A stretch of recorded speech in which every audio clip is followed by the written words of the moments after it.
Korang tengok ni. Belakang Angel ni, geng kita daripada Rawang Selangor.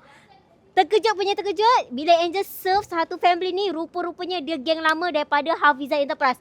Artis siap tunjuk, saya sebenarnya dekat. Tiba-tiba tunjuk kad warna hitam. Rupanya kad Hafizah Enterprise. Macam baju all pakai ni geng. Ini dulu-dulu Angel punya pakaian dekat Hafizah Enterprise. So, kali ni best. Acik ni repeater lagi. Macam Angel cerita dengan korang. Paling ramai customer lama kita. Apa selalu? Jatuh ke? Awak langgar apa, dek? Langgar batu. So, macam Angel cerita tadi, geng lama kita memang ramai yang repeat. Sebab apa? Kalau dah 2 tahun pakai perabot yang sama, mesti ada masa kita nak tukar yang baru. Betul tak?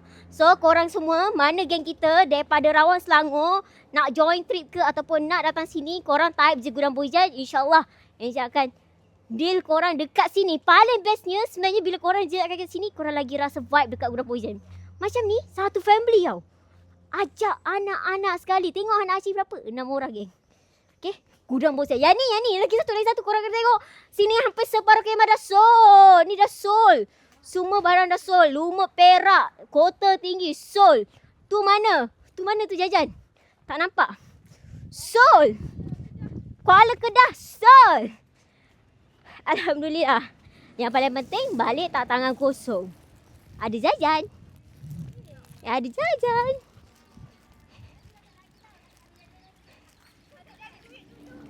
Ni akak ada jajan. Ada lagi.